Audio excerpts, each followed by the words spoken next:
The following is a Hoop Ball presentation.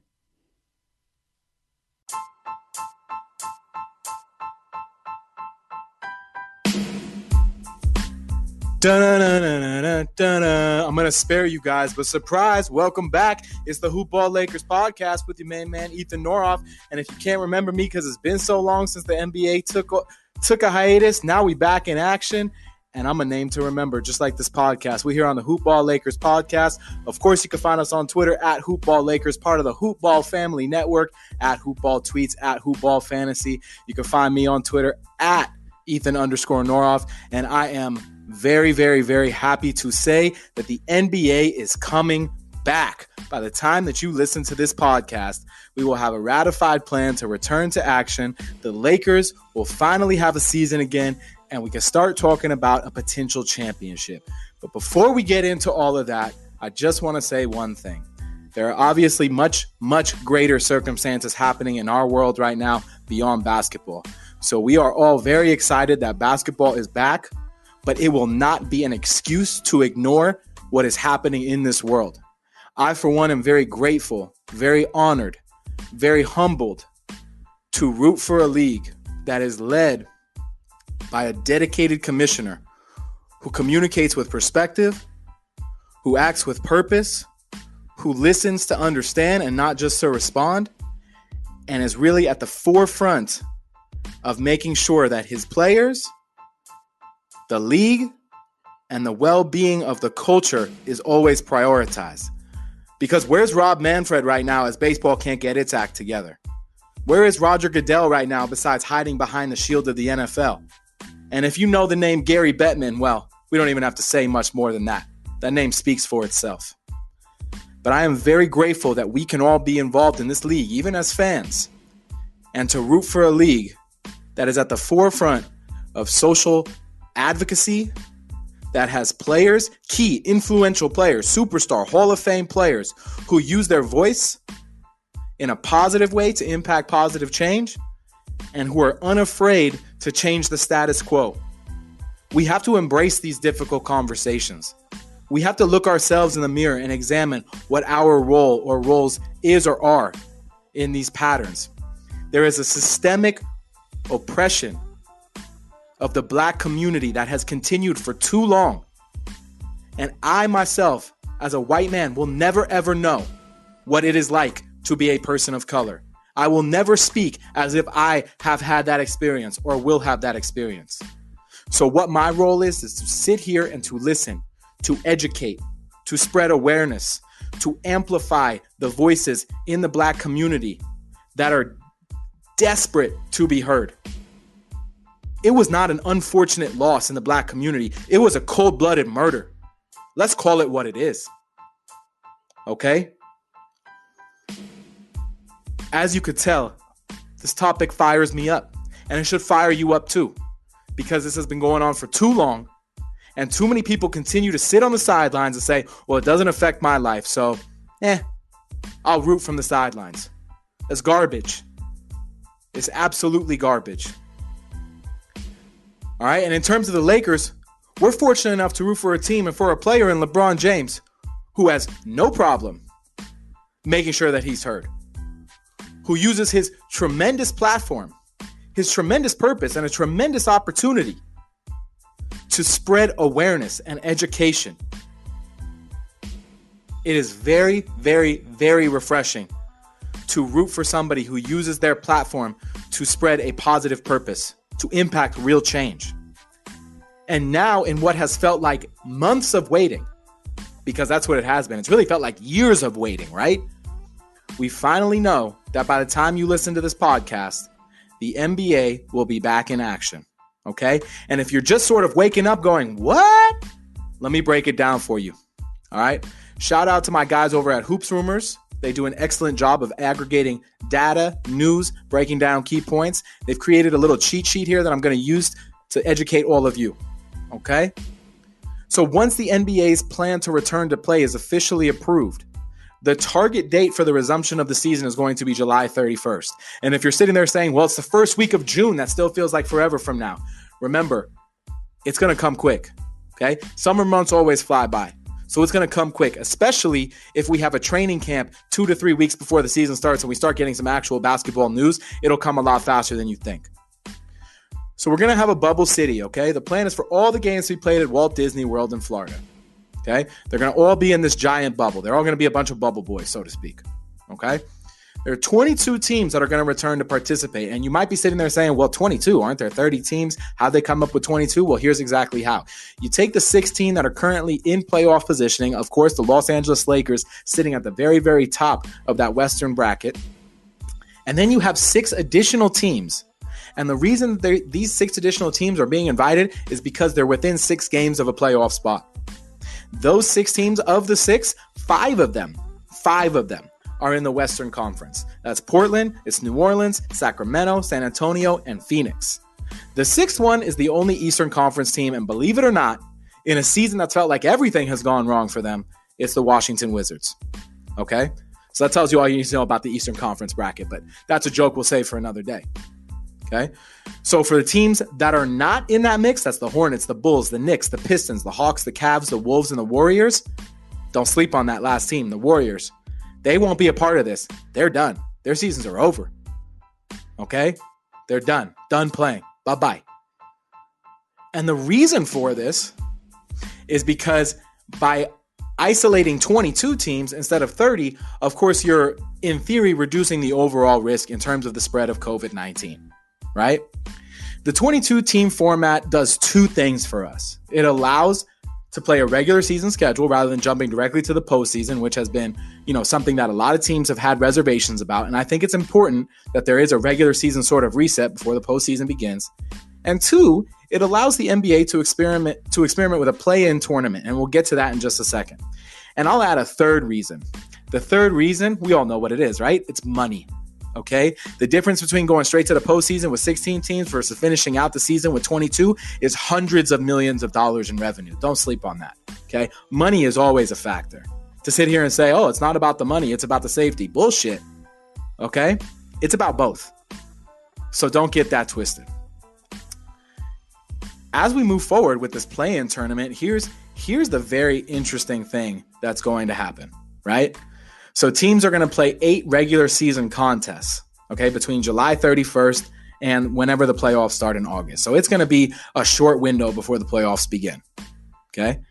And the top 8 seeds, because of this play-in tournament, don't necessarily make the playoffs, right? This really impacts the 8 seed. So how the play-in tournament works is that it'll be a best-of-3 series with the number 8 team getting to a 1-0 lead to start. In other words, the number 9 team will have to beat the number 8 seed twice to claim the final spot, while the number 8 team would only have to win once. And if you're thinking, wow, that feels like a lot of effort, it's kind of gimmicky, what's the deal? Well, it is kind of gimmicky, but it keeps people involved in a season where we've been away from it for a long time. And 2, it does allow the league to sort of test out this format that a lot of fans have expressed at least some level of interest in sort of seeing, right? So it's a little gimmicky, yes, but it'll be interesting to see how it plays out as a result. Okay? So you look at the brackets right now and you say, well, in the 8 seeds, you're looking at Memphis and you're looking at Orlando. Okay, Orlando's not a playoff team to start with, right? But then you also have the Brooklyn Nets hanging around the 7th seed. You have the Dallas Mavericks hanging around the 7th seed. So it's really probably impacting the Grizzlies, the Magic, the Nets, right? Everyone else seems pretty more or less locked in. So we're saying, oh, why can't they just jump straight to the playoffs? Well, here's the thing. If you're a team like the Memphis Grizzlies, now you've been way better than people expected all season long, right? But do you have the mental wherewithal, the strength to keep moving forward when you've got guys like Damian Lillard behind you, when you've got a Pelicans team with Zion Williamson and Brandon Ingram, when you've got a Spurs team that has the experience of Greg Popovich, that has DeMar DeRozan and LaMarcus Aldridge, who have been there before. Now, everybody's been off for a long time, Lakers included, obviously. But these younger teams don't have those mental sort of cues. They haven't been in those situations. They have only imagined those situations. So I think that's where it's going to get very interesting to see. Okay? And that's really where we're at. So basically, we're going to see 8 regular season games, and then we're going to start up. Okay? That's how it's going to go. If you're the Lakers, right, there's no indication whatsoever that teams are going to be reseeded. So you're still playing for that top spot. You still have something to show. So if you're thinking that, oh, you know what, LeBron should sit on the sidelines and, maybe he just rests up for the playoffs. Well, there's still plenty in play here. Okay? Still plenty in play. So these guys have had a long time to sort of sit on the sidelines. And now it's everybody all in. Okay? It's the way it has to be. Some of the more specific sort of nitty-gritty is that players will be required to shower in their hotels instead of at the arena. Inactive players sit in the stands instead of on the bench to space things out because obviously there's no fans. Players can't bring guests into the bubble until the postseason begins. Players and coaches will be allowed to golf and eat. Thank God, right? What would we do without golf? Ugh, God, I would rather watch flies go at it than go out on a golf course, okay? Nothing is more boring to me, but a lot of people love it. But they'll have to maintain their social distancing, the physical distancing. No employees at the Disney resort will be allowed into players' rooms, and hallways will be managed.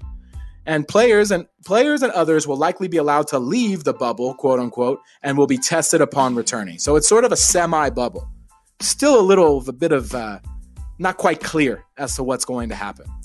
And if you're wondering, well, what happens if another player tests positive? The league isn't going to stop. The player will be required to self-quarantine and his teammates will be tested continuously as they play. But it's not going to stop. It's going to continue going. Okay, so that's a big thing to be conscious of. The season could end as late as October 12th, right? We're looking at potentially a Christmas start date for the 2020-21 season. Might even be just the 2021 season. Who knows? We don't even know what it'll look like, right? We don't even know what it'll look like. So once we get going again, it's going to be a series of games, playoff games, the draft, free agency, and then we're going to be right back into another season. So there's some light at the end of the tunnel in terms of the NBA, right? Still a lot left to be determined, but there's a light at the end of the tunnel. And if you're looking at in terms of scheduling, you're going, okay, great. The Lakers have 8 regular season games left. Who do they play before the playoffs begin? That's a good question, right? It's a great question. Because what happens in the event that on the Lakers schedule, they are playing one of those teams that isn't playing anymore. Their season is over, right? So if you look at, based on the Lakers schedule, where the Lakers left off, they have games versus Houston, versus Denver, 2 against Utah. So that's already 4 teams you know are going to be there, right? That's the first 4. Then you've got games, or you had games, against Charlotte and Detroit. Those are going to be scrapped. The next game after that would be against Toronto.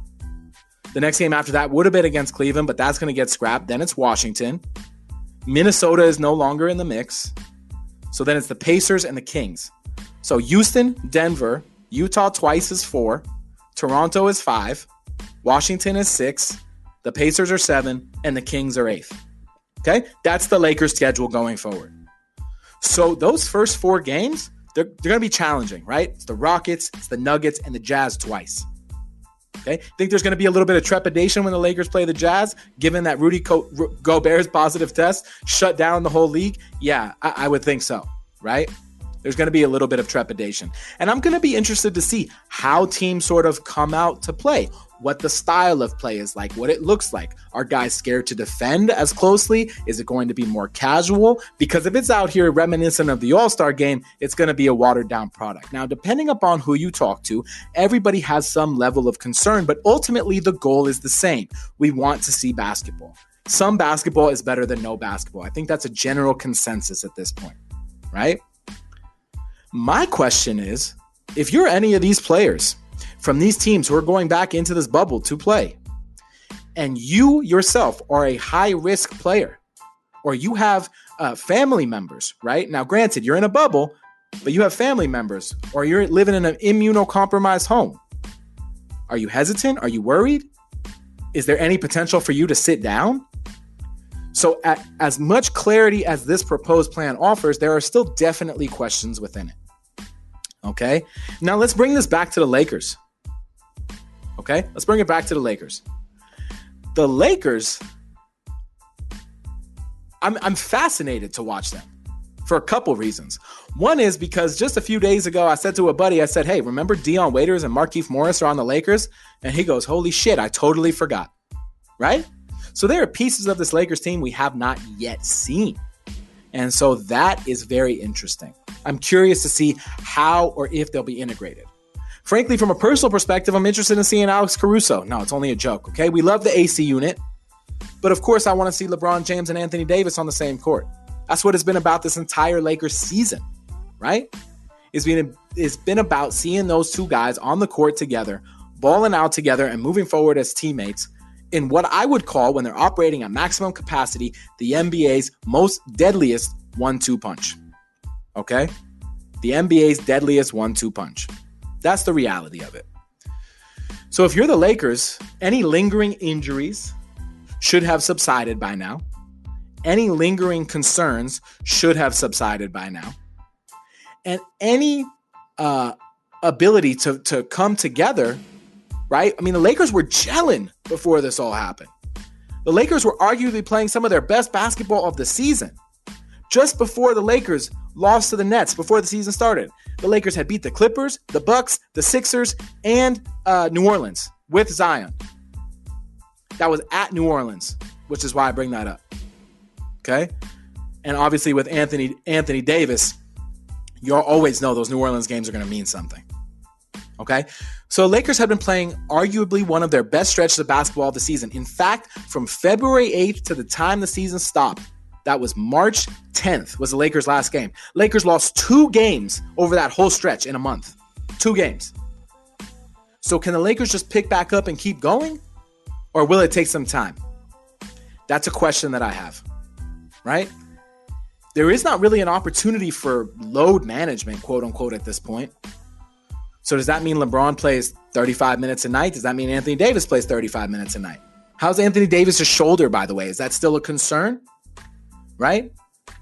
So all of these little things add up to being the big thing. And I think the question for the Lakers, one of them anyway, remains the same. Can the Lakers come out and find that third player who on any given night can help support the load that LeBron and AD are shouldering? Right? That's really one of the biggest questions. Now, before the season started, everybody sat here and said that's going to be Kyle Kuzma. Well, guess what? It is not Kyle Kuzma. It hasn't been Kyle Kuzma. Okay? We've seen him struggle to adjust to that bench role, and that's a topic for a different show, and we've covered that to a certain extent as well. Right? But this is more about who can the Lakers rely on to kind of step up in the moment where they need to step up. Now, Danny Green has plenty of playoff experience, right? But you're going to ask him to do a lot defensively, so you're going to ask him just to basically make his threes when he's on offense, right? And if you're the Lakers, who can you sort of call on, quote unquote, to answer the bell? I don't think there is going to be one guy. I think you're going to have to get contributions from guys like Markieff Morris. I think you're going to have to get steady contributions off your bench from guys like Caruso or Rondo or whoever's coming off the bench. And I think more than anything, you're going to have to really, sort of play a style of basketball that doesn't necessarily look the same from game to game. Okay? It's going to have to switch up ever so slightly based on the opponent. You can't say we're going to play like this no matter what, because all of these teams present different challenges, right? And all these teams present different playing styles. And it's really, really important for the Lakers to be able to adjust accordingly. That's what great teams do. Okay? They adjust accordingly and then they beat you accordingly, for lack of a better way to say it.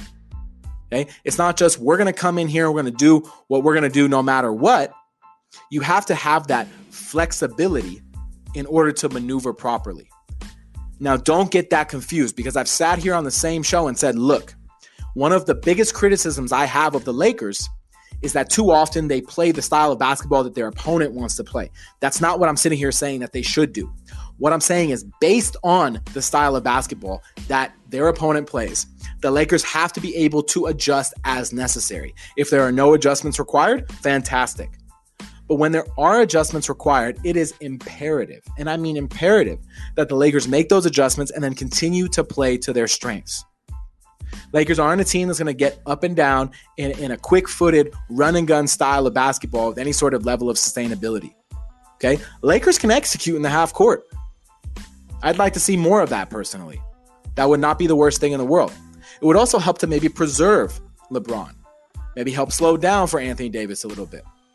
Because assuming the Lakers are going to be playing into October, and that's what we all sit here and assume, right? Okay? Assuming the Lakers are going to be playing into October, it's going to be a long stretch. About August, September, October. It's another 2.5 months. And really 3 or 3.5 months if you include training camp. So this season will have literally gone on for a year. Okay? Literally for 1 year. Some people have sat here and said, oh, what's the point? Cancel the season anyway. There's an asterisk on the championship, this, that, the other. I don't feel that way. I don't. In fact, there's an argument to be made that to win a championship in this particular season, it actually requires greater concentration, greater emphasis, greater attention to detail, right? Because it requires greater resiliency. This isn't just, basketball had a problem, so the league shut down. This was so much bigger than that. And now, right? Now it's of course these implementations and this style of play, this is being implemented because of COVID-19 and the coronavirus, right? But really now, societally, with the murder of George Floyd, many of these players are going to be having a lot on their minds. And I'm going to be curious to see how that plays out. Is it weight, right? I don't know that it's weight. I think it's more like in terms of interviews, right? What will that look like? Will the questions be about basketball? Should they be about basketball? Should they be about health and safety? Should they be about social justice issues? Maybe they're about all three. One of the things that really irks me is when a reporter asks a style of question that does not require any level of access to the athlete, that anybody could ask and find the answer to, right? Ask the questions that prompt good responses. Ask the questions that require relationships, and ask the questions that prompt thoughtful responses. There's nothing worse than when a reporter says, hey, LeBron, talk about your game that you just had. If I were LeBron, I'd sit there. You just watched it, right? What did you think? That's not a question, man. Ask deeper questions. Prompt conversations that engage critical thinking. Right? Fans are smarter than the league gives them credit for sometimes, or the press gives them credit for, or really just people give them credit for. If you're watching the NBA, if you're consuming this isn't just about basketball. It's about the entire matrix of the league, and it's about so much more than that. So I think that's something to really strongly consider if you're on that side of things. I know for me, I'm just really excited to have basketball coming back. At the end of the day, I really am just excited to have basketball coming back. Because I've missed it. Like all of us, I've missed it. Right? At the end of the day, instead of turning on a playoff game to watch or a finals game to watch, right? Should be like right around now, we should be getting ready for the NBA finals. Instead, it's another rerun. Right? It's hard because people who don't engage in the sports world, they say it's just sports, right? You can live without it. It is a lifestyle, right? It's like people who come home to watch The Bachelor, right? Whatever.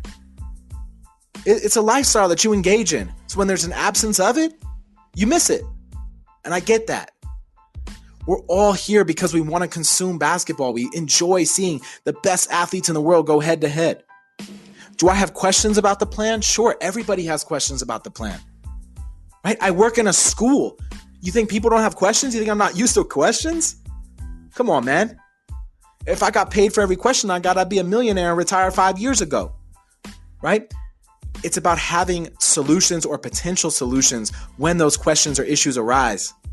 And if they're not on hand, thinking critically about the situation and being able to pivot accordingly or to plan accordingly. I think it's very important, right? Critical thinking is very difficult, and that's why most people avoid it. Most people would rather just consume content, repeat it, rinse and repeat, never have to think for yourself, boy, bye. That shit is boring. If you want to be an active mind and an active fan, you need to think for yourself. Think on a deeper level than just what's presented to you. And this goes for basketball, this goes for social and racial equality, systemic oppression, or pretty much any other topic. Be able to think critically. Consider where you consume information from, how you digest it, and what comes back out of you doesn't have to be what came out of somebody else. In fact, it should be your own original thought. That's really important to consider. As for the Lakers, I'm just going to tell you, of course, I'm excited for the whole team to come back. But the things I'm most excited for, well, when LeBron signed with the Lakers, of course, I want to see every minute that he was on the court, right? So, of course, I'm excited to see LeBron.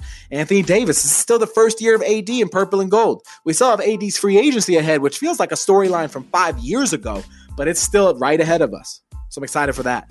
Alex Caruso. Maybe he'll come back with a ponytail. You never know, right? I doubt it. I hope not, okay? But Alex Caruso was playing very well, was getting more minutes. Right? Does Dion Waiters crack the lineup? And if so, can he finally replace Rondo's minutes? Probably not. Wishful thinking, right? But I'm curious to see. Can Kyle Kuzma readjust? Can he thrive in a bench role? Which is not something we've seen up to date in this season. He's had moments, but he has not had that consistent, sustainable level of play to it. So it's very interesting. Those are three key components that I'm watching for, right? Or I should say four, is LeBron and AD, Caruso, Rondo, Waiters. Does Markieff Morris get more minutes? Okay, he was starting to get a little bit more involved in the mix. And what does the crunch time lineup look like? Because we all know the Lakers can start one way, but it's about how the Lakers finish. What does the crunch time lineup look like? Because if I see Rondo out there ahead of Alex Caruso, and Rondo is a minus 22 and Caruso's a plus 18, and Rondo's in with 2 minutes left, I might lose my mind. Okay? And I know it's not always as simple as pluses and minuses, but if the Lakers are in it to win it for a championship this season, which I would certainly hope so, given everything that this season has entailed, given everything that has gone into constructing this team, and given everything that has gone into resuming the season, then it always has to be the best five on the floor no matter what. This is when the Lakers, if they have not already, and I feel as if they have, okay? But we'll see. If the Lakers have not truly embraced that Ubuntu mindset of that we over me, now's the time. And I'm curious to see Frank Vogel. Because if the Lakers come out of the gate and they're hot and they're ready to rock and they look like a favorite, it'll reflect very favorably on Frank Vogel, but he'll get zero credit. But if the Lakers come out slow and they look like their feet are in the mud and that they can't run up and down and they can't do this or that, it's going to reflect very negatively on Frank Vogel, and he will get a substantial portion of the blame. Okay? So that's the reality. I am just stoked for Lakers basketball to be back. I am thrilled to be back on this podcast. I'm thrilled that you guys are back and listening with me. As always, keep the conversation going. Tweet me at Ethan Norof. Tweet us at Hoopball Lakers. Follow Hoopball Tweets. Follow Hoopball Fantasy. Basketball is back, baby. Let's go. Let's go, Lakers. Let's go, Lakers. Until next time, we out.